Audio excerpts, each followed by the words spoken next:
What's up, everybody? It's Lo, your host, and the rest of the Vols ATB crew, Brando, Alex, and Drew.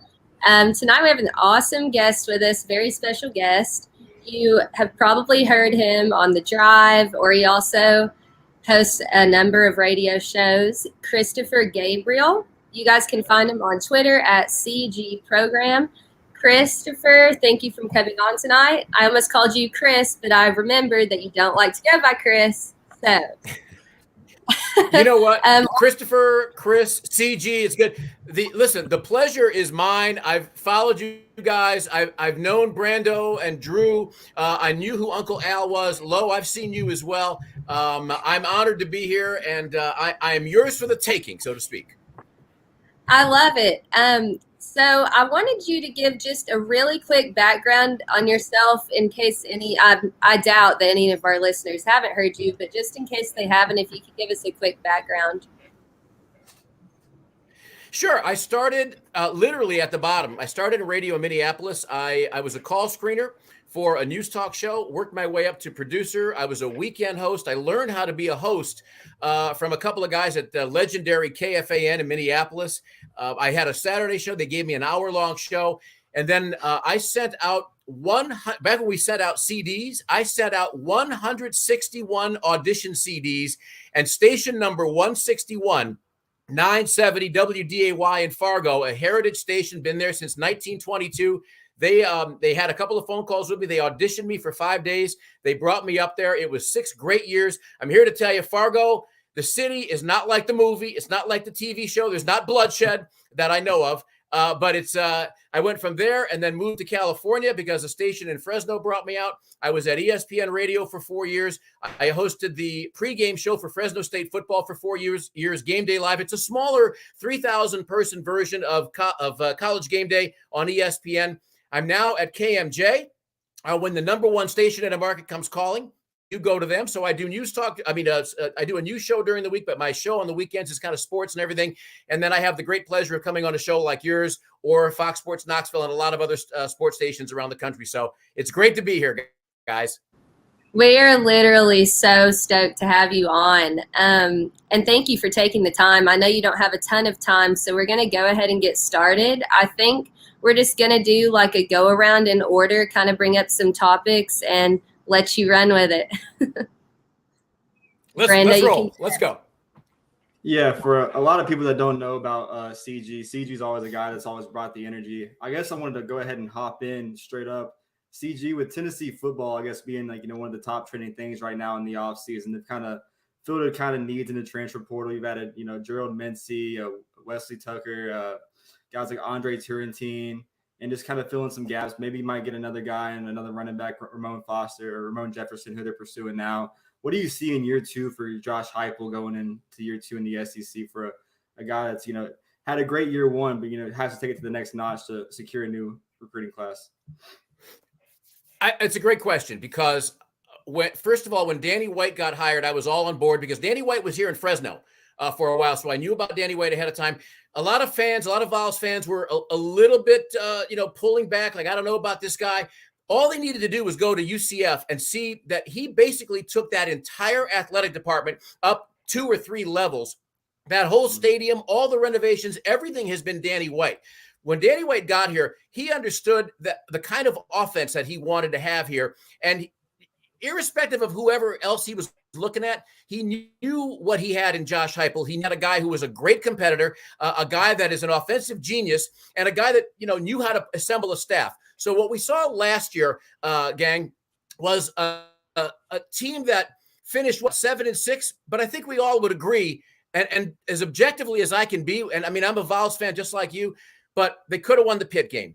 They should have won the Pitt game. They should have won the Ole Miss game. They should have won the Purdue game. And all of that is what we're looking at for this year. We have an offense. We have a guy like Hendon Hooker and all the pieces around him. They know the speed of this offense. They know the complexity of this offense. They have the timing down with each other. And now talking about recruiting, Look at the number of 5-star and 4-star recruits that are looking at Knoxville. For all the Vols fans that always want to say, you know what, that's overrated. The hell with that. It's overrated. If you want to beat Alabama, if you want to beat the Ohio States and the Clemsons on a regular basis, you better damn well have on your team. I'm not saying that there aren't talented 3-star guys out there. There are, and a lot of those guys are underrated. But now, a lot of these guys, because of Josh Heupel, because of what these recruits saw last year, they're remembering this is a big-time football school. This is a cathedral of college football in Neyland Stadium. This is a stadium that shook, that you watch those old replays, and that stadium shook. We've all been in there when that place shakes. So a lot of these guys are getting excited now, like, wait a minute, I never thought about Tennessee before. So for the fans that are wondering what's going to happen this year, I expect Hendon Hooker to be even better than last year. How does he do that with 30 touchdown passes and three interceptions? You start hitting deep balls. You start having guys with a little bit better timing. You have guys with a little bit better skills. And when you have a Jalen Hyatt that hopefully is healthy and some other pieces, you have a running game that's going to be effective and powerful. I think for year 2, the sky should be the limit. This team should be no worse than 9-3 this year if they can stay healthy.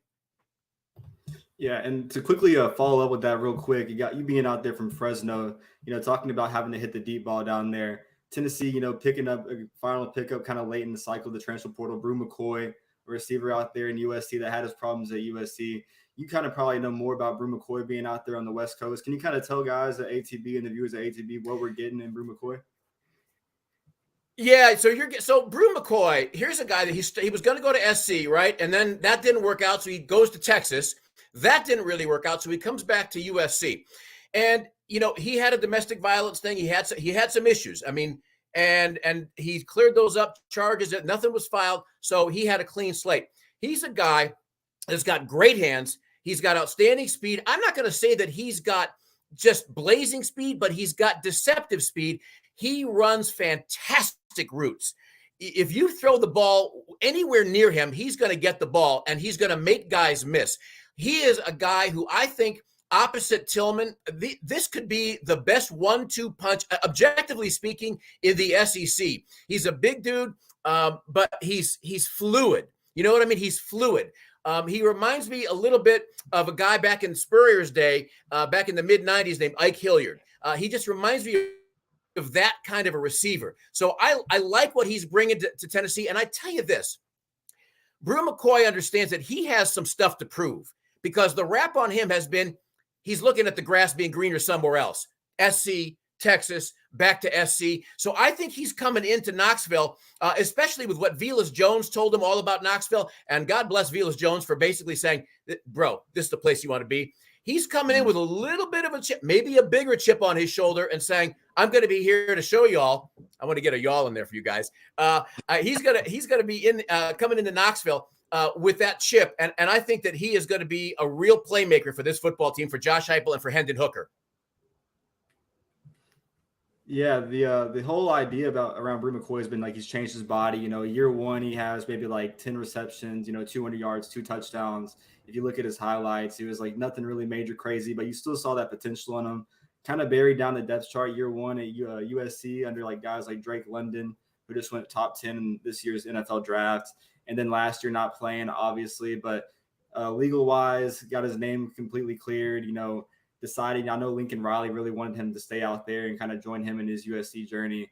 Decided to still make the move with the Vols, with the connection with Velas Jones and Trey Johnson and some other guys at USC. I just think that piece right there, you kind of miss on some guys, and Jalen Robinson, Isaiah Naylor, he kind of went his way. But to have that guy and Brew McCoy on the outside, I think that people don't realize what we're kind of getting in that combo. It's going to be a really crazy combo coming out. Yeah, it's a good point, Brando. And I'll say this. I notice a lot of folks on Twitter, and whenever I've been on some other shows, a lot of folks like to focus on, we lost this guy. No, we didn't get that guy. Let's focus on the guys that we do get, because nobody, I don't care if it's Nick Saban, I don't care if it's Napier, I don't care if it's Ryan Day, you're not going to get every guy. It's just not going to happen. But what you're going to see is a collection of more big-time, top shelf, 5-star, top of the line, 4-star talent that's finding their way to Knoxville. There's a lot of guys that are finding their way to Knoxville now that probably had no idea that you've got a really good school, you've got a gorgeous campus in a beautiful setting, you have a great stadium, fantastic facilities. I mean, I've toured Oregon's facilities, and I'm here to tell you, Tennessee's facilities don't take a backseat to Oregon. That's not a knock on Oregon, but that's always the rub, right? We got to go up against Oregon. They've got that Nike money. Tennessee's not running broke, okay? Tennessee's, you're not doing 3 Krispy Kremes and a cup of coffee at night with Tennessee football facilities. You've got top shelf football facilities, and guys are starting to discover that. Oh, yeah, no doubt. If you need proof of that, you just look at the Memorial Day weekend list of visitors coming into Tennessee. It's absolutely crazy what's about to be happening here this weekend. Yeah. I'm going to pass it to Drew so he can get his questions in. But what Josh Heupel's doing is undoubtedly, the nation's taking notice. You go to 24/7 Sports, On 3, Rivals, talking about Tennessee and Josh Heupel. And I think any publicity is the best publicity right now in this kind of early stage of this kind of dynasty. So, Drew. Agreed. Yes, I mean, while football program is on the rise, the baseball program is at historical heights that we've never seen before, as you know, CG. I just want to get your thoughts on what this unbelievable baseball season that we've had, the one thing that's really stood out to you, and what's your predictions for this SEC baseball tournament, if it happens, of course. Of course, yeah. First of all, I have to say, Drew and Lowe are really very well lit. It's like you must have professional lighting that's sort of lighting you guys up. It's very impressive. It's like Lowe is like, she's like got her own spotlight here. Like everything's darkened behind her. It's very nice. And Brando's got sort of like the extraterrestrial thing going. It's like a little bit ghosty like. It's very cool. And Uncle Al, Al's just got the halo over his head happening there. So that's very cool too. I tell you what, I never thought that I would see a baseball program quite at Tennessee, quite like what's happened. And it's Tony Vitello, right? I'm not breaking news here. It's Tony Vitello. And when you have fans and players, forget the fans. When you have an Arkansas post-game press conference where you've got the guys up on the podium referring to Tennessee and what they did that night, okay, living rent-free in their heads, right? This program, this team has got everything. They've got hitting, they've got pitching, they've got relief pitching, they've got defense. They have turned the fans on. Can you imagine what football is going to be like this fall with this baseball crowd? This team, this program, I mean, they've not won an SEC tourney championship since 1995. And I think, knowing that we were going to talk about this, I wanted to hit on that for a second, because for a lot of years, Tennessee athletics has gotten to the stage and they can see the spotlight, but when they get to the spotlight, they haven't really known what to do. As a parallel, look at 3 schools out here in California: USC, UCLA, and Stanford. I understand it's a different situation, but those 3 schools have all won over 100 NCAA team championships, albeit that these are a lot of Olympic sports, non-revenue sports. But when you get in the tournament, you have to step up. This is where Tennessee needs to step up. Tennessee, all this stuff about we play better with the chip on their shoulder. The hell with that. Stop playing with a chip. You know what? When you're a player coming in and you feel like you've been disregarded, bring that chip. But when you are a team as talented as Tennessee, screw the chip. You go out there and you play like the number 1 team in the country, and you go out there like, I'll use Spurrier again, his mid-90s Florida teams, or when, why am I forgetting his name? At Ohio State, Ryan Day. You go out on the field, you expect to win. This team, because of Tony Vitello, they expect to win, and that's why they play the way they play. My concern with the SEC tournament, first of all, is are they going to get games in? I mean, the weather's been bad down there, but I think the delicate balance that they're going to have right now is making sure that they've got their pitching set up, everybody's getting the right rest, but that because of weather, if they start to screw around a little bit, Tony Vitello is good enough and experienced enough to understand, I got to look at the big picture, because the big picture right now, the bigger picture for this great Vols baseball team is not so much Hoover, it's the regional in Knoxville, and hopefully, ultimately, the super regional. You want to set everybody up for that. And the reason I mentioned that, it's a long-winded answer, and I'm sorry. The reason I mentioned that is because in 1999, college baseball, the NCAA tournament expanded to 64 teams. That was, in 99, that was the first year that seedings were handed out.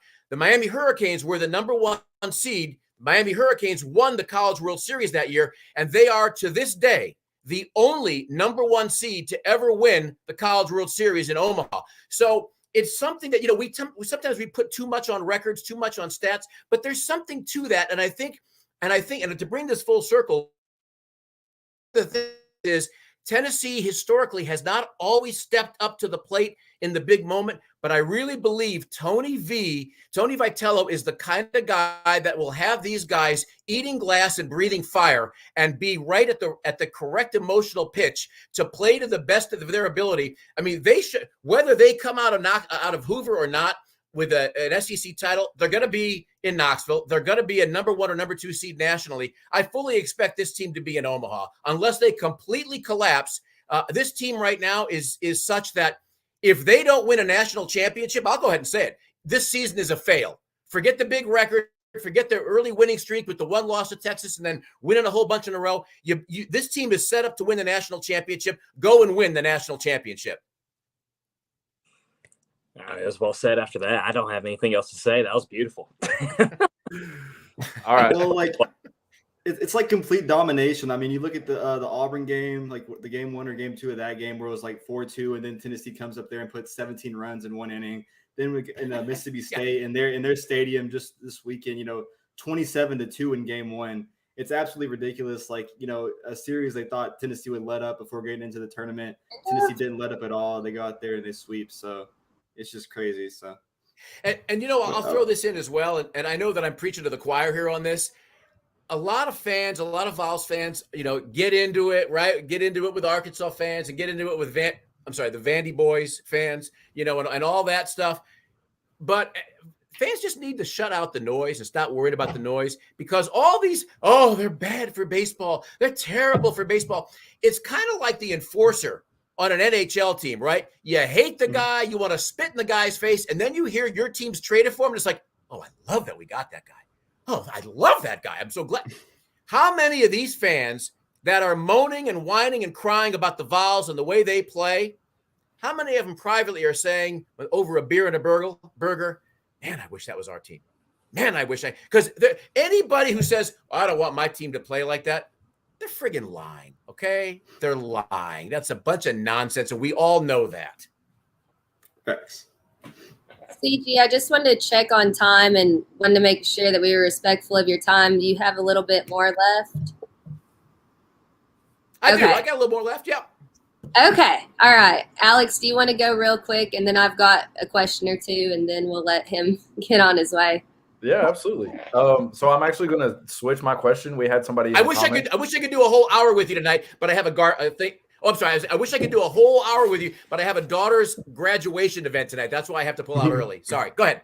Understandable. Oh, you're good. Hey, we just appreciate that you came on for any amount of time. Honestly, you've been a blast, and you've been on for 20 minutes. I'm having an absolute ball listening to you talk. Okay. You've already got me chill bumps talking about football season. So I mean, I'm listening to every word you say. But so yeah, the question comes from Twitter. It comes from Jordan Matthews 21. He says, "Is this the best time in the athletic department in recent history, counting football, men's and women's basketball, and baseball?" Yeah, I think Jordan's right. I mean, you go back to the 90s, not the 90s. You go a little bit further when great and sadly not with us, Pat Summitt was here. You had Bruce Pearl, you had Pat Summitt, you had Phil Fulmer. I mean, you had a time and then Fulmer going into, moving aside. There's been good triumvirates of the main sports here, but I can't recall a time when programs, I mean, throw in tennis, throw in men's tennis, throw in women's soccer, throw in some of the other sports, women's swimming and diving. So much is happening in Knoxville. And you know what? It's about time. This athletic department for years was always at the top or near the top in most SEC championships. And then, everything kind of shifted. And every athletic department goes through this. It's just that we don't always notice other athletic departments going through it because we're not really paying attention to all of their other sports. But to Jordan's point, I would agree with Jordan. I would say to Jordan, I think that this is the best that I can remember it in a long time. I mean, baseball is king. Basketball, yeah, we cut out of the NCAA tournament a little bit early, but I feel great about having Rick Barnes and the kind of recruiter and the kind of developer of young men that he has. Kelly Harper, it's going to be, I think she's a true Lady Vol and a true Tennessee, a VFL we just need to see a little bit more evidence with her as she moves forward. Softball is always strong. This is where a lot of fans, I differ from. I sometimes get concerned with softball that maybe it's time for some new blood. It's not a knock on Karen Weekly or, before that, her and her husband. But sometimes I feel like maybe it's time for a little bit of new blood. But yeah, again, long answer. I think this is the best. This is the best that I can remember Tennessee athletics across the board, and it's only going to get better, folks. Absolutely. That's what I was kind of thinking too. I just didn't know if that was like recency bias or I hadn't been alive long enough to understand. Right. But like, honestly, I look across the board and I'm like, I get on Twitter and you scroll like 5 seconds and you see another Tennessee sports account saying like, oh, we're in postseason play. Like you were saying with men's tennis, like they're always doing something. Track's always doing something. And now, I mean, we're pulling our weight, honestly, like across the board. So it's honestly a fun time to be a Vol fan. But I'm a passive below, but I think it's a great time. All right, I've got 2 real quick ones. Changed the question because something you said earlier in the podcast has been a debate on here for several weeks, and you said I see Drew shaking his head, all freaked out. You said Vols go 9-3 this upcoming season. Who are those 3 losses to, in your opinion? I think the losses are going to be against Alabama. I think we're going to be more competitive against Alabama, but Alabama still just has a little bit too much across the board. I think Georgia, because Georgia is still coming back with a lot. And then the third loss, I'm going to say that they're going to lose one somewhere that we're not expecting. I think that they go up to Pittsburgh and win. I think there's going to be 20,000 Vols fans in Heinz Field. It's an easy drive. It's an easy commute. And Pitt doesn't normally do well drawing in that stadium. I think they're going to not only beat, but I think they're going to beat down Florida. I think somewhere in the mix there's going to be a third loss in there. I'm just not sure who it's going to be. So hot take right now, Vols beat Florida at home. Not happening. Just like you guys, you have to stop this. Like this is the huge problem that we have. Is like we say like, all right, it's gonna take a couple years to build, and then by the time it's August, we're going to 10-2, we're going to 11-1. CG, tell this man that we're beating Florida. Tell him we're beating Florida, CG. I'm gonna go Lee Corso on you, Drew. Not so fast, my friend. Here's the thing. I'm a little older than you, just a little, and I feel what you're saying, man. I really do, because I've had too many falls where it's like, this is the year, and then this isn't the year. It's a disaster. It's somebody on Florida who is a no name that becomes a household name that night. It's a crazy interception and an 8-yard return for a touchdown. It's a block kick. It's a bad penalty. It's a dove flying out of the sky that hits the football, an incomplete pass that would be a winning touchdown, and we lose. I am here to tell you, I am tired of our fan base acting like victims. Woe is us, poor little Tennessee. Woe is us. Drew, Al, Brando, Lowe, and everybody listening, we need to shake this. Hold on, Drew. We need to shake this and remember who the hell Tennessee is. Because Tennessee's top 10 all-time wins used to be top 5 in bowl wins and bowl appearances, still top 7, top 8. Tennessee needs to remember they are Tennessee. And they need to play that way, and the fans need to act that way. We need to stop acting like little pansies and we're going to lose again. No, we need to act like we're the king of the mountains, even if we're not, because that was one of the problems that Steve Spurrier did every year and Urban Meyer did every year. Tennessee went on the field. I'll take you back to 1995 or 6. I forget which year it was. I was in Neyland. And 20 game minutes into the game in a driving rain, it was 35-0 Florida. Spurrier went for it on 4th and 7 from the 37-yard line in the Vols territory. 4th and 7, and he hits. It was either Ike Hilliard or I forget who it was. And the game was. My brother-in-law leans over and he goes, "That's game over." And I said, "Yeah, it is." The reason is Florida always expected to win. We always went on the field hoping to win. And I remember the Sports Illustrated article that came out the following week. It was a Florida, I think it was a defensive end who said, and his exact quote was, "Can you believe it? They thought they were going to win." Well, that's the problem. We thought we were going to win. We're hoping to win. Maybe we got to later for that. It's time to act like Tennessee and go out there and play like the orange and white down the field, Rocky Top, and go out and kick some serious ass. CG, that is the ass. Oh, man. That is the ass kicking that Drew needed himself. So Historically speaking, we've always lost to Florida. So, I mean, there's your rebuttal. Historically speaking, we haven't always lost to Florida. Historically speaking, are you talking about the entire history? No, but recently, you're right. Recently. No, first of all, okay, historically speaking, they lead the series against us, too. Even the best teams that we've ever had in the 90s, they always won. With the exception, I think, maybe 3 times in the 90s. Not always. They won. Right. So even the best teams that we ever had, they still find a way to win. Even with the worst teams Florida's had where they've lost to Georgia Southern, they still beat us. So I think it's a very valid argument, CG, that we're not going to win this game. Yeah, listen, you're not wrong. You're not wrong about talking about Florida in the 90s. I was at just about every one of those games. Most of the home games, all the home games and a couple of the road games.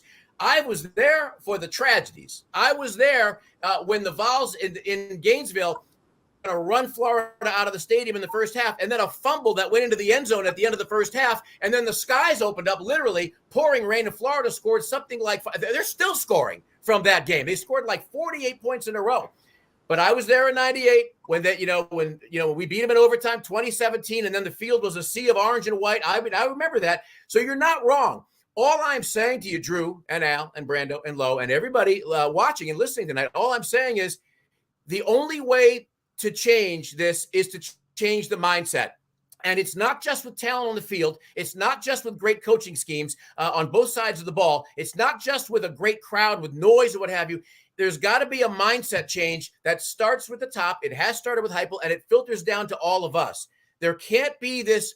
We put Florida up on this pedestal, and they've earned the pedestal they're on, but we don't have to go and genuflect to these guys. We don't have to. Doesn't have to be David and Goliath. It's Goliath and a soon-to-be again Goliath, but they have to believe that. And Drew, if they don't believe that, then you're right. They're going to keep losing. We're going to keep losing year after year after year. That's all I'm saying. That was one of the best rants ever. I don't know if you have time for one more question. It's an alumni of this show, DR Vol, who submitted a question. I love DR. He's been going through some really tough stuff, and I just a lot of love and prayer to his family. I know he's been going through some real difficult. So from my family to his, just much love and prayer to him. Absolutely. He wanted to ask you specifically what adaptations that you expect from the offense this year as the defense has had a year to adapt with film. On the offensive side of the ball, I really expect to see a little more emphasis on the running game to open up the passing game even more. I think that Josh Heupel is a guy, when he was at Oklahoma as a player, and I remember him as a player, they always had great running backs on Oklahoma's team. Mm-hmm. And for as much as he aired it out on that team, look, they had guys that could take it to the house on a simple up the middle, on a simple trap play. So I think that what we're going to see is a little bit more emphasis on the running game, but we're going to look for, expect to see Hendon Hooker, because they're working, expect to see him try to stretch the field that much more. I think that Josh Heupel understands, Saban said this a year and a half ago. He said, look, the game has changed. If I have to beat somebody by dropping 60 on them, I'm going to drop 60 on them. And I think Josh Heupel understands that, and he has the kind of offense that can do it. Defensively, they simply need more talent, and they've gotten more talent. And I think we're going to see a more aggressive defense. I think that if this team can show a little bit stronger on the back line, because how many times did we watch receivers, Purdue comes to mind, getting behind our back line? I think that has been a point of emphasis this fall. And if they keep guys in front of them, I think we're going to see a lot better defensive schemes game in and game out. So I'm expecting some adjustments in the secondary and some adjustments with using a little more run to open up a lot more prolific passing. Absolutely. I just wanted to say real quick, I greatly appreciate you coming on. It's been an absolute blast. I'm so ready to be in Neyland this year. I would love to have you back on for as long as you would stay on, because you are a trip. So much fun. Well, Listen, to all of you, I love your show. As I've watched it before, and anytime, this was one Wednesday that just became tight for me with time. But anytime that any of you want to invite me back, I am good. And if you want me to stay for a longer period of time or a shorter period of time, it will be my great pleasure to join you. Thank you so much. We greatly appreciate it. Absolutely. You guys be well. Go Vols. Yes, sir. Thank you. Go Vols. Vols. Dude, probably our best guest on the show yet, in my opinion. I told y'all in the group chat, like, CG, listen to him on the drive, like, after all these years. That guy is as diehard as he gets. Absolute legend. Oh, that was ridiculous, man. Putting Drew in his damn place. I have no valid argument after I told him that even the best years that we've ever had, we still lost to Florida. So, dude, I'm gonna put on that rant to like go to sleep tonight because got. Hey, he just got me ready to like put on the pads and a helmet and go play. I'm sorry, I'm ready to play a game right now just for what he's talking. He's a hell of a hype, dude. He's a hell of a hype man, honestly. Absolutely, golly. I mean, so we beat Florida at home. Oh yeah, CG said it. Yeah. Drew, just get used to it. He said don't play victim. He said get used to it. You got to talk the talk. Yeah, just adapt, Drew. It's time to just adapt. I need to adapt. Are you kidding me? Like, come on, man. Unbelievable. This case of BVD you have, man, it's just crazy. I can't believe it. He's got me over here. I got to pour another glass of wine. Well, that's all right. Latte, so we're all good. So that's funny. I can't indulge with mine. He did bring up a good point though. Definitely just want to shout out DR Vol and just say that like our thoughts and prayers are with him. I know he been like tweeting about it, and then he was also saying like sorry for the sad posts and stuff, but like stuff is bigger than entertainment, and stuff is bigger than sports and stuff. So I just want to say like on behalf of us that we also want to extend our condolences to him and just say that we're thinking about him and praying for him as a alumni of the show and all that good stuff. So DR, praying for you, and we're thinking about you. So absolutely love DR, great guy, legend. Absolutely enjoyed the interview and was glad that his question got asked. Yeah, absolutely. No, he proved a great point.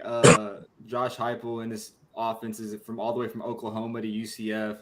Running backs, they've been key. I've brought it up on the show. I think Josh Heupel, everywhere he's gone, he's had like 3 or 4 running backs having like 70 carries or over 50 carries a season. So he likes to spread out the ball to his backs, to have the run game open up, and the Vols going 4 wide. Like we've mentioned more in the season, you added Brew McCoy, a guy that CG told us he expects to be, a guy that blocks out the noise, shows up when season comes around. I just can't wait for we saw what it was like, Ole Miss, year 1 against Ole Miss. Year 2, Florida finally comes to town the first time under Heupel. Drew's going to be sick leading up to the game, but I really do think we go in there depth-wise. You're going to be sick. This game is going to make you sick going up into the game. Well, if I'm going to be sick, it's probably because I had 27 bush flies before to the upper deck. So, but oh my God, I mean, I will admit, like that atmosphere, like I've already got my tickets. The new party deck. Oh my! I'll be there in the party upper deck over there in Double P row 30. So I'll be over there with all the rednecks, raising hell, praising Dell. But it's going to be the best atmosphere in years in that stadium, like for that Florida game. I genuinely believe that, and I hope to God that's a game where it's checkered kneeling at night. I really, really believe if it's not going to be a 3:30 CBS kickoff, which I hope to God it's not, that's going to be so miserable. No, it'll be a 7:30 kickoff on ESPN, and I really think it's going to wind up being a night game. I hope so. I can't stand the 3:30 because it's 12 is the worst because you got to get up at 7 a.m. and start drinking. But I mean, which isn't that awful, but still, it's wake up, drink. All been there. Well, it's exhausting. I love the night games because you get to enjoy it more and it's not so rushed. So that one deserves to be a night game. I don't know why I'm so hyped for Ball State. Sorry, Alex, but oh no, you're good. It's a night game. I was just gonna say you're right, Lo. Noon kicks you feel like you show up and you got to tailgate immediately. You got to get things going immediately. So once you got them 7 o'clock, you're all right, I can show up, hang out a little bit. Then we can start doing our own thing, whatever. But y'all know Florida or CBS has had us on lock at that 3:30 spot with Florida for a while. So yeah. That one I will say, Drew, I just come to accept that one, that we just gonna play them at 3:30 on CBS, but I won't accept the loss. No, I'll accept neither. So I'll accept neither from your. We're not playing on 3:30. Okay, I'm pretty sure. I think it's like Arkansas, Texas same week, that same weekend. So I think they're going to wind up 3:30, just because I think they play it like at the Cowboy Stadium every year. But be a night game, and naturally, of course, because you gotta bust out the dark we mode. are Tennessee, we will find a way to lose this game, and devastating circumstances. Don't listen to it. I will say, if it's a night game, we should probably host a tailgate at Ronnie for the financials for that. Party day, Ronnie. Open the checkbook, Ron. Open the checkbook. Come on, Rondon. I like to call him Ron Cat, and I don't know why. Ron Cat. That's all right. Well, when I meet Ronnie in a couple weeks in Atlanta for our private meeting, we'll discuss the financials of that. So, open the damn fucking checkbook, Ronnie. Just. Oh my God, I don't even know what we're doing right now. I feel like we're in like a private. I mean, it takes you a little bit to kind of simmer down after an appearance from Christopher Gabriel. That guy, he comes into your show and he kind of takes over your own brand, just takes it by his throat, becomes the leader, the alpha of the group. So that guy, he never disappoints. We knew he wouldn't. That was honestly out of control. Like my heart's literally like pumping. That's the thing with CG. It's like, it's not like he's coming on as a guest. He is your show. Like, he takes the show by the throat and is like holding it hostage for about 30 minutes before he has to leave. We absolutely like joined his show for a second. Yeah. That's how that was. He was hosting and we were his guests. Yes. Top notch stuff right there. That was phenomenal. No, y'all really were not lying about him. Like he's a king, and nothing less. Like, he's like me on steroids, dude. He's like me 100%. Like, on like times 10. Like, it's next level. I'm highly impressed with him, but I'm trying to think. I mean, we really don't have shit to talk about with baseball, so I didn't know if we wanted to jump into Brando's big recruiting segment or something. Yeah, talk about Volapalooza that's happening this week. Oh yeah, the Volapalooza. I don't know where that name came from. Was it Wiltfong that called it that? I think it was like, well, they like named it for that Wiz Khalifa and like, I think. Oh yeah. Yeah. It's like a barbecue / pool party kind of. I don't know, but the list is absolutely like ridiculous. I think it's like one of the best lists we've had in like a while. There's been like over like 20, 30 guys that have announced they're officially coming. You got the quarterback, Mr. Nico, 5-star in himself. He's going to be here kind of leading off, being the lead recruiter he's been. You got the offensive lineman that has kind of been all him, Francis Magayo from IMG over there with Carnell Tate. You got Shadavian Bradley, the edge rusher, 5-star edge rusher. He's going to be here with Vol commit Caleb Herring. That's going to be 2 edge rushers on the side after last year landed two huge guys, 2 5-stars, big beast guys on the ends. Then you got 4 offensive linemen. They're all taking official visits on this week. It's Lucas Simmons, Bryson Sanders, Ian Reed, and Wilkin Formby. They're all taking their official visits together this weekend. I think Tennessee, Bryson Sanders, you've kind of heard that name a long time. He's given Tennessee a final visit. His commitment date's next month. So I think Tennessee's going to try to, push there, get in the final driver's seat. I think he's been decided to like Tennessee and LSU. So if Tennessee can close there, the Chattanooga native, that'd be a really big get. You got a bunch of guys. Like, it's just absolutely ridiculous. I can keep going on, but I think it's over like 24 stars, 5 stars. Like, Tennessee's set to host the massive recruiting weekend. I think the biggest recruiting weekend in the nation for this week. And I think this could be a really big weekend on the defensive side and the defensive line side, just to kind of like lock some guys down. If you're interested in the full link, because I could probably go on for like literally 30 minutes discussing names. It's on Vol Scoops on my Instagram or on Twitter. You can probably find it down there. I put the full list on that post, but it's absolutely ridiculous what we talked about with CGP. You do what you did in year one, and then you're attracting guys, not only on the NIL front, and I wish we kind of covered the NIL front of Tennessee with that too, but just regardless, like a coaching staff and putting a product on the field. And then now year one or year two to have it be the most talked about recruiting weekend. This weekend's going to be actually huge. So I'll go ahead and ask the question that probably everybody else thinking. So with all those people coming, how are we leaning or how are they leaning towards us or away from us, I guess. Like, what are our chances of getting a decent number of those people, and I guess like more of our higher targets? I don't know. I think the biggest name that they're gonna kind of like, give like the Nico treatment to this visit will probably be Francis, just because a 5-star, like top 20 player in the nation, number 1 offensive tackle, holds offers from UCF or USC, Florida, big NIL schools trying to push there. It's huge that Tennessee's Tennessee themselves wasn't even kind of talking to him. It was kind of all Nico. So the Nico effect of getting him here on a visit, that's absolutely huge, especially an OV, or I think it's actually an unofficial, and then he's going to come back for an official. So to get an unofficial week visit on a weekend like this, and then be able to come back, give Tennessee like a real look, sit with the coaching staff because you've only been talking with them. That's huge in itself. You got guys like CJ Allen that are coming back, the top linebacker on Tennessee's board, decide between us and Georgia. I think Georgia, if it was right now and he wanted to commit, he'd be a take there. But I think he kind of wants to wait longer, and I don't think Georgia wants to wait on him. So if that happens, that could be a really big get for Tennessee on the defensive side of the ball. Bryson Sanders, I mentioned, he wasn't going to give Tennessee a visit again, and then he decided to give us an OV late in the end after his Ole Miss visit. So he decides next month. That would be a really big get on the line. You got Shadavian Bradley coming in for the first time. I think Steve Wiltfong and Austin Price and some others have said the Vols sit well there. So you already got Caleb Herring in the boat, and then a 5-star top 20 player in the nation, Shadavian Bradley, 2 guys on the outside, plus you're already in-state D-line.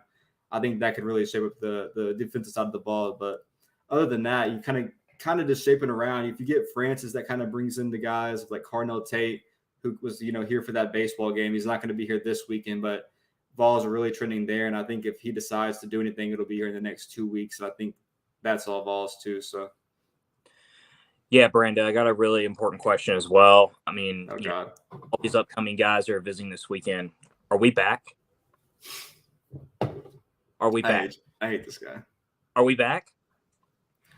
I think we can be back. I don't know. You get these guys like locked in. You got to go out there, and you still have to have a 9-3 season. Like if you go out there and with all the hype around Tennessee and the positive news and energy through the offseason after like year 1, if you don't go out there and at least go like 8-4, 9-3 year 2, like you can lose to some guys. But if it goes like to a shit show, I don't see why it can't be like a class that does get Tennessee back on the right track. Because if you land Nico, Francis, the guys on the O-line, Carnell Tate, and then some other guys on the receivers, like Ada Mizell is going to be here too. If you pair up Carnell Tate and Ada Mizell, 2 Florida natives right now playing in Florida, those 2 guys alone, like with Nico, go absolutely crazy. And then a big sleeper pick, you got like Trayon Webb, who is if he makes it past his Florida visit, the 5-star running back, there's a really big possibility that Tennessee could get in there and steal him there. So you have to have a good season, but you don't have to have a great season. I think the worst case scenario is like literally flipping on your head and losing the guys you should go out there and beat. But I think NIL wise, like you just got to sell rebuilding to these guys. Like they understand what's going on at Tennessee. I don't know. No, I mean, I agree with that. Like you don't have to have an unbelievable season. You have to have a fantastic season. But a decent season at 8-4 with losses to Florida, LSU, Bama, and Georgia is, I mean, let's not sugarcoat it. We're not losing to Florida, we just had 30 minutes of this, like for the beginning of the show. You know what? And we're going to have about 3.5 months more of it until the game starts. So just enjoy it while you can, okay? Listen, I'm just letting you know, our YouTube feed is sick of your shit. Including Larry. Like, this man awoke Larry. Larry's finally back on there, so. I was just looking through all of the other YouTube comments, like when CG was on there. Yeah.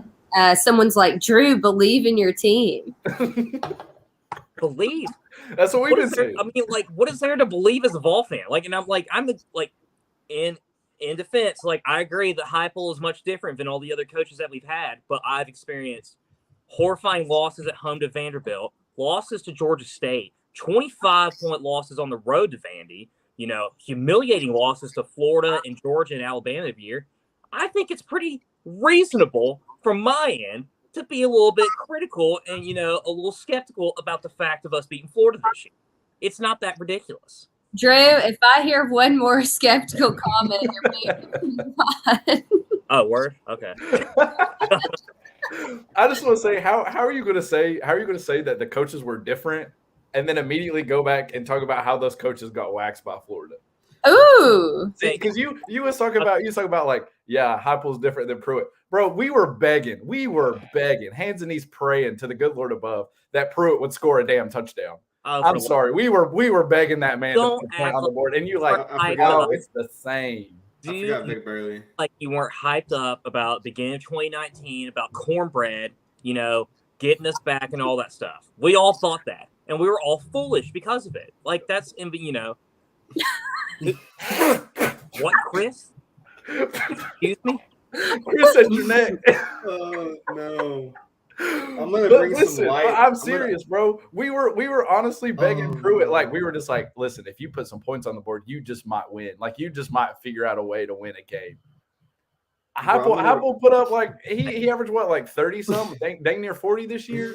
That's what I'm saying. So after Hendon Hooker came in, but guys, when your defense is Swiss cheese, it doesn't matter if you score 45,000 points because they might score 45,000 right back. Just score points. If you score more than you win.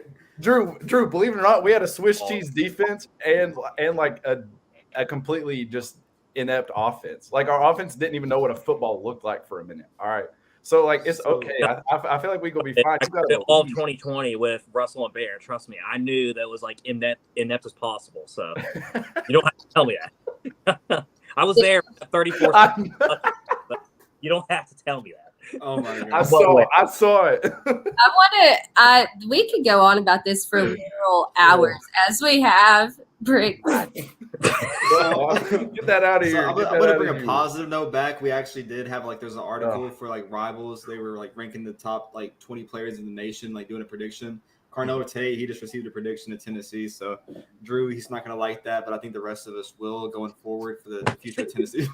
Talking about here now, you're just attacking me. I mean, of course, it's never going to change. We could have Nico out there, year 3 Heisman contender. We could have Carnell Tate out there, 2,000 yards receiving, and Drew would still say we're losing to Florida. So, I mean, it's just. I mean, we had the greatest player in the history of Tennessee football play for 4 years for us, Peyton Manning, and we still lost to Florida. So I think it's pretty valid. I don't know. The guy after him won the Heisman. Not Peyton. I don't know. That's right. So after Hendon Hooker leaves, Joe Milton's going to take us to the promised land. If that's what you're saying. All right. I'm back to Lollapalooza or whatever and ask Brando if Wiz Khalifa is actually going to be on campus for this. I didn't even know that's why it was called that until Drew said it just on the thing. I know there's been a lot of concerts on campus, but everyone's went home for summer break, so. If Wiz Khalifa's there in the football facility with the guys, I don't know. There's a couple guys that, might do something behind. I don't know. I don't know if that's the best. To clear up all of these rumors that we're just spewing over here. Yeah. Lollapalooza, the concert was 2 weeks ago. Okay. Okay. The Yin Yang Twins opened up for them, and their after party was at Cotton Eye Joe's. Don't ask me why I know that. But. Yeah, his concert was 2 weeks ago. Unfortunately, he's not going to be there. It'd be awesome if he was, but we'll have to, we'll just have. Okay, why do you have to say Chris? You can take the boy out the fan run radio, but you can't take the fan run out the boy. It's called being realistic, Chris. Okay. Amen. Hey, we might have to get Chris on the show.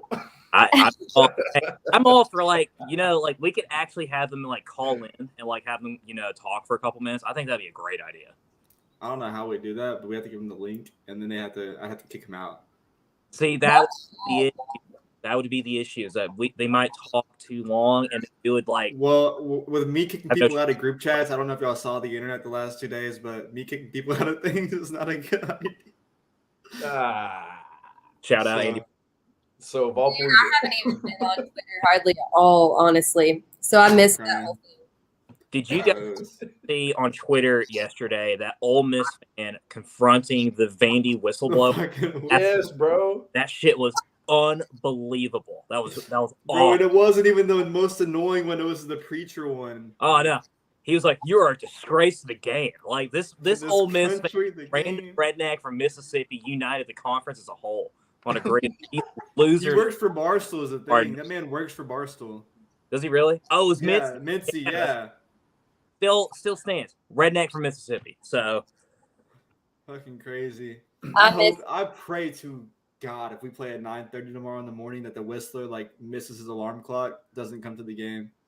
I don't want to hear that when I wake up like fresh in the morning. Like he wakes up like at 5 o'clock in the morning, like going to like freaking Shoney's for the country buffet for breakfast and like getting all ready for it. You know that. Vandy boy, nah. Hey, y'all think his alarm is him just whistling? Oh, I feel like he wake up to his own self. He definitely gives me for sure, no doubt about it. Completely. He's from Louisiana. Wait. I think he said Mincy. Chris bringing a lot of info. I think he said that's from Mincy from Barcelona, from Louisiana. That's what I thought it looked like. Oh my God! Thank you, Larry. Larry brought up a huge topic on this show that we forgot to cover with CG. I was about to get to that. No, Jimbo versus Nick Saban. The back and forth rebuttal. Okay, so Nick Saban comes out here, absolutely goes at Jackson State and Jimbo Fisher at A&M. And, after that, the next morning at 10 o'clock sharp, Jimbo Fisher has a press conference, says that's despicable like 20 times, calls out Nick Saban. And then Nick Saban backs it up. The whole SEC gets involved. That whole thing was a shit show. I still don't know who won. What do y'all guys think? Like, I think Jimbo won for sure. I thought he was absolutely hilarious. I 100% thought he won. That was a bold move of Jimbo, like calling. Like that? Yeah. First of all, it's a bold move of Jimbo to have a press conference the very next day over it, which is like ridiculous in itself. And then started calling Saban God, like referring to Saban as God in the press conference and calling him a narcissist and everything. I mean, that was the most chaotic press conference I think I've ever. It was almost chaotic as the Pi Kappa Alpha butt chugging press conference that they had 10 years ago when one of their guys got like alcohol poisoning. Oh my God. But yes, I also agree. I think Jimbo won that one because all like Saban came out and he said his piece, right? So he's like, all right, A&M buys all their players, and there's a 5-star down at Jackson State that caught a mill. But then all he did, like once he got called out on it by Jimbo, all he did was say, you know what, I shouldn't have called people out by names. So he stands by everything that he said. Like he thinks that like people are legitimately cheating at this point, which is wild because we all know that anytime and somebody signs to Alabama, they get a brand new car. All right, just miraculously, They all get a brand new Charger or Challenger, whatever it is. I don't know, but I don't know why. Like I don't know why Saban of all people is like the one saying stuff when people are the one chasing you. Like people want to be you. People want to be Alabama. So why are you if you're so good? Why are you concerned with like the little people, quote unquote? You know what I'm saying? It's because his little hobbit self is threatened by the fact that this is like leveled up a playing field. That everyone exactly aspect. One of the things that a lot of people didn't like, kind of like forgot about that went under the radar was the fact that Kirby Smart even made a comment about it. He's like, he agreed. Saban's right. Like we should respect the integrity of the game. It's like, buddy, you gave Amarius Mims like $300,000 to go to your school when he was committed to Tennessee. So I don't want to hear for a nanosecond you acting like you care about the integrity of the game. Like that is pure nonsense. No. Get that trash out of here. Absolutely. Like it's so hypocritical. It's like, I don't know. They've been at the top forever, right? And they think that they're, as he said, they're like, oh, we're God. But then the second that anyone's going to come chase them, they run and they're scared because they know that we're finally able to catch up with these assholes. And we are going to be on top. And yes, I mean Tennessee. Oh, yeah. I mean, I think any kind of talk, like, to get so mad at the fact that, like, A&M had a big class like that and then go name drop them personally, like, I think that has to automatically give the win to Jimbo just because any publicity, especially 100%. Nick Saban, just coming out and calling you out straight up and you didn't have to say a lick to him. Just for him to go out there and publicly like try to shame you, that just knows and like tells you, like, especially a public event like that, like you were around multiple people, ironically at a Bama booster event, and was talking about like paying players. Like, let's not act like Elias Ricks didn't just get pulled over in like $100K AMG under Alabama. So like it's absolutely crazy that Bama or Nick Saban's trying to act like he hasn't been doing it at Bama for years. I think that easily has to help a guy like Jimbo in his program, like recruiting going forward, to say, oh, I stuck up to Nick Saban, because a lot of recruits actually like on Twitter were kind of standing up for Jimbo, and that was kind of big, I thought. Because if the players themselves are like going at Nick Saban saying, "Oh, you can't say you haven't been doing this," and like that just tells you right there. It was bizarre though that he like specifically attacked Jimbo, especially considering when those two worked together at LSU. Like Jimbo knows where all the dead bodies are at. Like, you know what I mean? Like he knows where all that dirty stuff about Saban and vice versa too. So like it's just such a bizarre move. And honestly, if freaking Jeremy Pruitt's and my God, like Saban and Jimbo are too. I mean, like this is so ridiculous. Yeah, like where did he learn from? We know he wasn't smart enough to come up with it himself. Oh, we know he definitely didn't get that from that high school education he got. Larry bringing it. They literally just moved Tua and his whole family to Bama, so like that's not even. Or Alaba, whatever that is. Alabama. If it makes you feel any better at night, we did the same thing for Garantano and his family. Okay, so hey, we can send them. Never mind. I was gonna say they can just go right back. They can go right back up north. Well, I'm good. The thing is with this comment by Chris, he said it was 5 years ago a guy like Nico would go to Bama to be the backup. It wasn't even 5 years ago. It literally was 2 years ago when Bryce Young went under Tua. Tua went under Jalen Hurts. And it's been a recycling factor literally for the last 10 years. And why the hell would they do that? Just use your brain for a second. Why would they do that? The car, maybe the car. With Ty Simpson, who was the 5-star quarterback that committed from them from West Tennessee as well. So it's like that's the thing. It's like they're not going there because they wanting to wait 3 years to finally have their time to shine. Like they're getting that guac. All right, they're getting that guac. That's why they're going. Oh man, that kills me. I'm just glad that Jimbo or someone finally called Saban's stupid ass out for once. That was really awesome to watch. Great topic to bring up. Yeah. We were going to talk about it, almost forgot. So I almost forgot to leave this part out. I can't also sit here and just absolutely stick up for A&M because we all literally just saw, like Drew mentioned, what Ty Simpson did with us with Bama. Can we not forget like what Walter Nolan just did to us 6 months ago with A&M, like that whole fiasco? So we can't act like the whole thing about Jimbo paying players isn't true. It's damn true. Like we know why we lost Vols. Literally every coach in the SEC, one way or another, legally, is going to get their guy. Yeah, legally now. We're all or legally now. Actually, yeah. I mean, everybody's paying everybody. So like. It's like the argument that a family member told me last week. They're like, I just don't like the idea of the fact that, players are going to come here for an X amount of money. You know what? Fuck that. I would, if it means that we have to give them $50 million to come here and win national championship, I will buy our titles any day of the week. Oh, 100%. I mean, honestly, like the kids should be making money. They're the product.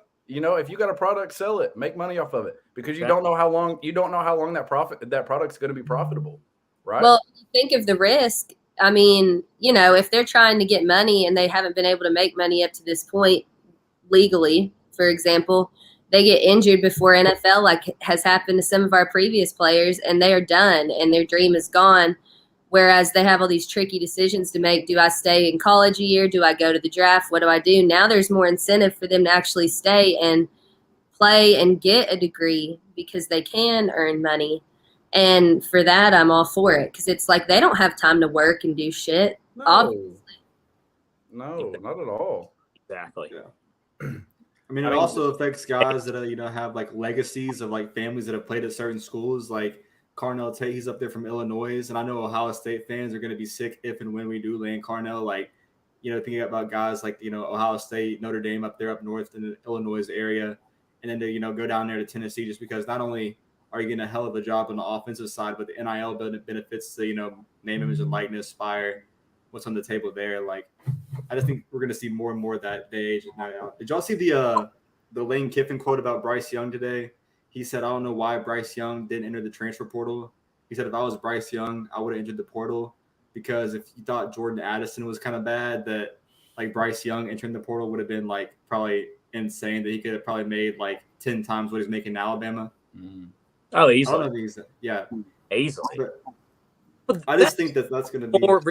See, even to go back to the whole entire Saban thing, that's even the more ridiculous thing about his argument because literally Bryce Young got like a $3 million deal from NIL, like this past offseason.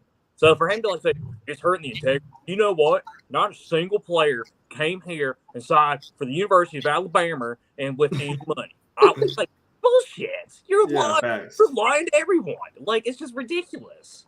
Did you hear what he said too? Saban also said that like he was going to have equal pay for every player. That is a actual lie. You lying to everybody's face. You'll see a bunch of clickbait like that because that's like, what I'm saying, bro. You've seen it with Texas A&M, Texas with their offensive linemen, Miami with Andy Ruiz over there with their NIL booster stuff, like trying to offer certain position players certain amount of money to try to, land top guys. It's all stupid, man, because everyone's going to be able to come out and offer a bigger offer. If they want a guy, like Drew said, everyone's doing it. Everyone's going to be able to go land their top 5 guys. Everyone's going to have a price, but also it's going to have to be a good fit. It's not just NIL as much as it is. No, I mean, it's definitely multifaceted, but it's just like, why? Again, like Lo said, it was so hypocritical. Why are you trying to take the moral high ground now? You know what I'm saying? Like, why are you trying to like act like you are just so superior to everybody? We get it. You've been winning championships for years. Let that talk. You have nothing to say. Just go and like play. So just shut up. I don't know. It's annoying. It's Say like getting old and he just wants people to keep talking about him. It's like Pruitt trying to say that he is like a man of integrity. Like, it's just like the whole entire thing is bullshit. It's like a man of asparagus. I'm a man of integrity. Values. I just hope, like this year we talked about a lot with like Rick Barnes. Like we saw all the coaches, the NIL effect, domino effect on really big time coaches and the NCAA of Coach K, Roy Williams, the guy from Xavier. If we saw that with a guy like Nick Saban, it would shake up the college football earth and the whole game in general. But man, I would be so happy as a Tennessee fan, just because that would be like the first coach to go. I'm going into the pod thing. It just gives us like the greatest path going forward.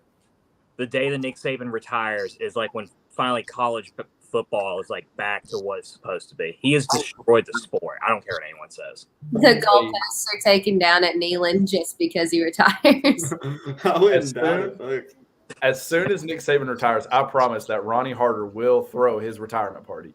Fully funded by Ronnie Harder. It will be there. It will be in Knoxville.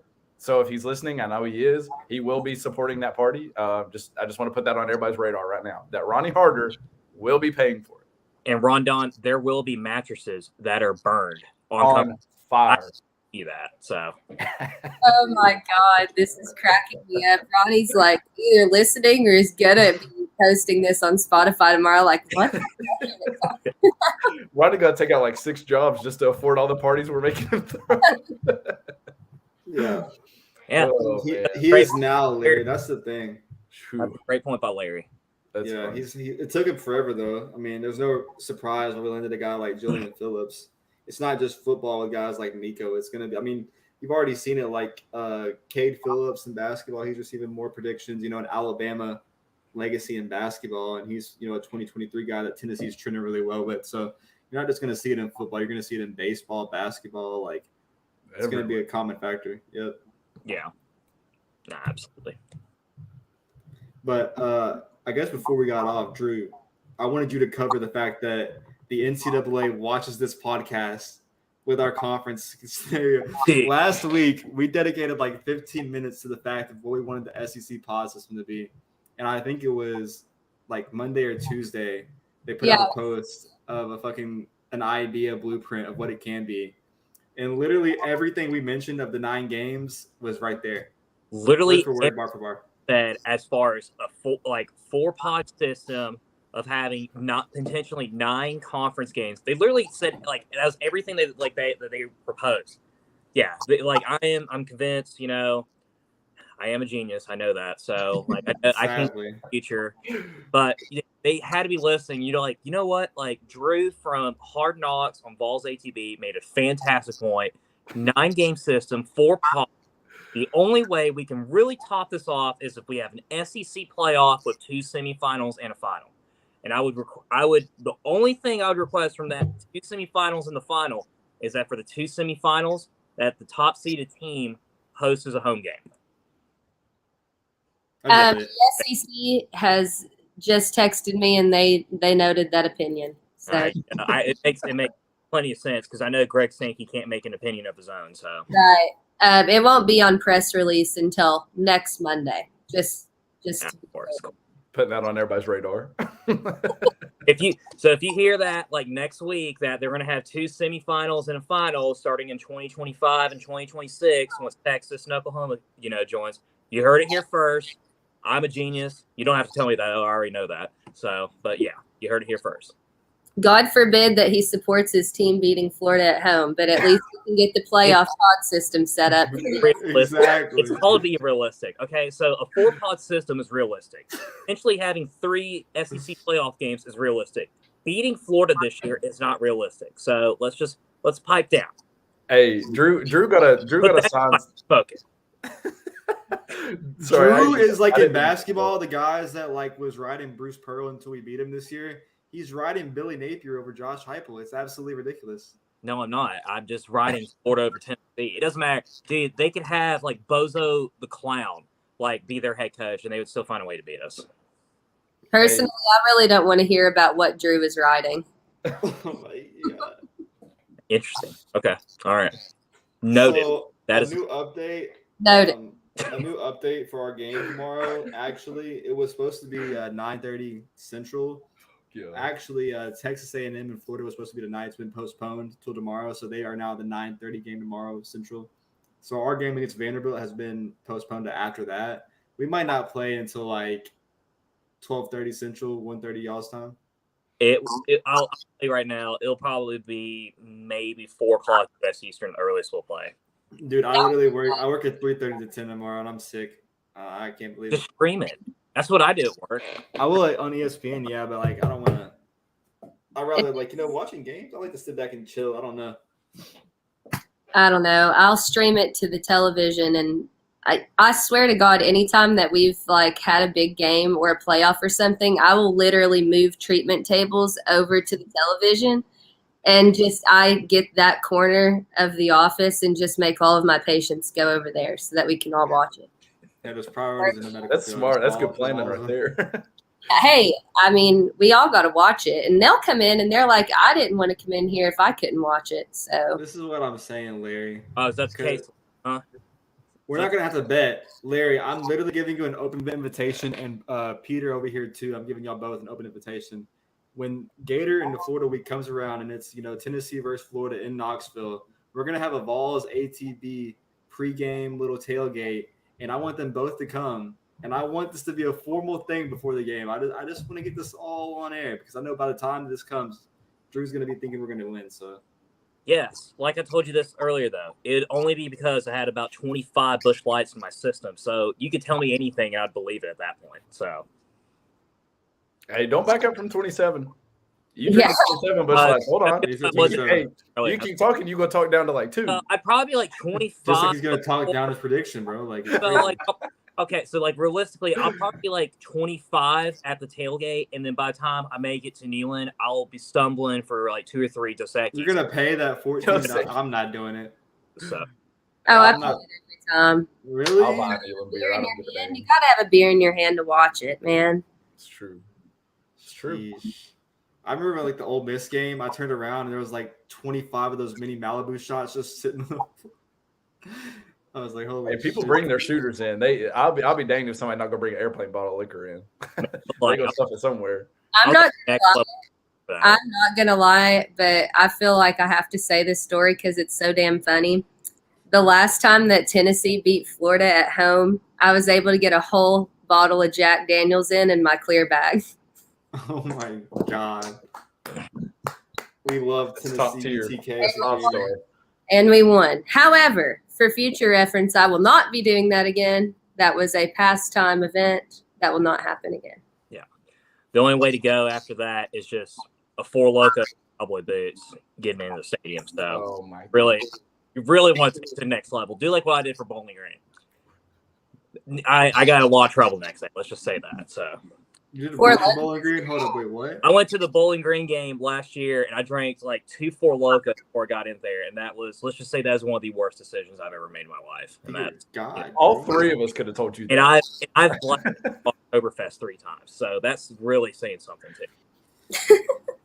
Each of us absolutely could have told you that beforehand. 100. I was excited. Okay, that was like the first season opener I've been to in years. I got a little carried out. Locos. Yeah, because if Drew did that game 1 of Josh Heupel, you're telling me he's not going to be convinced for beating Florida game year 2? Come on. If he can be convinced to drink a Four Loko, he should be able to be convinced that Tennessee will beat Florida. I'm sorry. That Bowling Green game was tough, man. We looked awful in that game. Why? I wonder who. I mean, I'm not going to say it, but I mean, there's someone throwing the ball back there. I mean, right, the guy that's going to lead us to a national championship next year. Can we end the show? Yeah. Hey. All right, we're closing out. Good night. I just want us to play baseball tomorrow. It might not be likely because the forecast looks like dog water. I'm hoping might honestly be 4 or 5 o'clock. What I'm hoping for. They just need to make it single elim. Let's get this shit done and go out there and win like 2 games tomorrow. So yeah. Let's see. Tomorrow's Thursday. I got a shit ton of stuff to do tomorrow. I hope that it's either early. I hope it's earlier so I can watch it at work. Because otherwise, I don't know what I'm gonna do. Maybe they'll listen to me and just schedule it exactly around my timeline and everything that I have to do. Because why not? I mean, it's not o'clock that they were originally yesterday. That's awful. Like, be playing till like 1 o'clock in the morning. Just tell Drew to ask Greg. He got him on speed dial. Tell him to talk to the SEC. All right, Larry. You know what? We'll do that. Okay. All right. Singing Rocky Top on the field has to happen. I'll be more than happy to sing Rocky Top with you on the field. Y'all want to storm the field? That's just disgusting. I don't know. Or Larry, how about this? How about you buy me a Busch Light Cool Beans? How about we do that after the game instead? Dude, that place is the gut. Like that. Oh, what a show! What a show! Close us out, Will. So much fun. Like, holy shit. I can't believe CG was on here just going out of control. I was getting fired up. Nice. I still can't stop thinking about it. And we all just have to, we're just sitting here talking about him for 10 minutes and all. It's just like, wow, that man was great. CG told me as well that the next time we have him on, however how long we want to have him on, even for a full episode, that he is game on it. So we're gonna have to take him up on. I'm so down. Yeah, we got to get somebody to set you straight.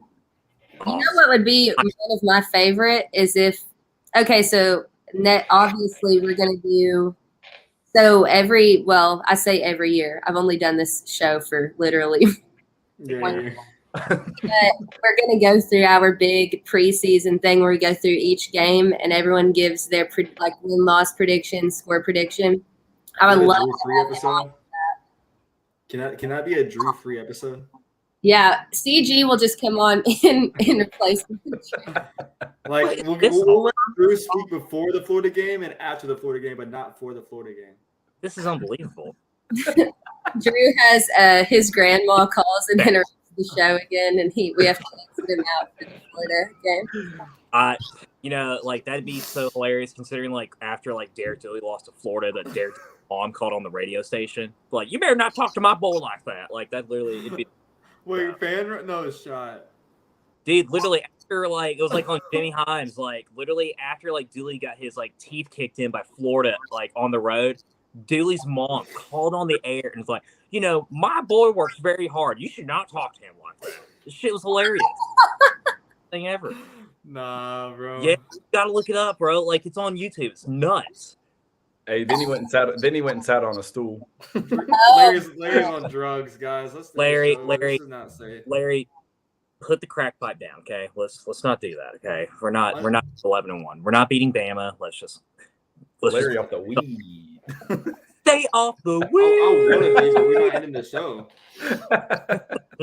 Man. All I got to say for my closing statement is look out for a crazy, crazy weekend. I would be surprised if we don't have a commit or two after a week after recruiting of the Memorial Day weekend. Still got Ramon Jefferson. He's going to do something soon. Football is looking up. I wanted to mention before, but I didn't mention it with CG. Tennessee is the only school to have an above 500 winning percentage in every major sport. Put that post out there, but no other team, Alabama, no one else. So talking about Tennessee athletics on the whole, always give them a shout out. Only program doing it to the fucking top, baby. Danny White's a king. We're in everything school now, so. Amen. What a time. What a time. What a show. End the fucking shit. What a time. What a show. I love that. Good closing statement, Brando. That's a fantastic fact. We got to give shout out to all of our Tennessee athletics because we focus on the main ones that we care about the most. However, they're all kicking ass. So shout out to all of Tennessee athletics for the phenomenal job, and Danny White and everyone else. I'm good. I'm like sitting here trying to decompress from this episode, but I've had an awesome time tonight. Absolutely. I'm going to eat some ice cream. So I'm ready to go. All right. I guess we're done then. Drew, anything else? No, I'm gonna finish this bush latte that I cracked open, watch the Braves, so get redneck angry over that. So I'm gonna go be on my Lollapalooza vibes, my Wiz Khalifa vibes, and zone out. Yeah, get a little Yin Yang Twins Volapalooza, baby. Gotta love it. Hey, I'm gonna just go play PlayStation. That's all I'm gonna do. I really don't know what I'm gonna do. Probably just a bottle of wine and go to bed. Do it. Amen. All right. Well, until next time, good night and go Vols. Go Vols, baby. Goodbye, baby.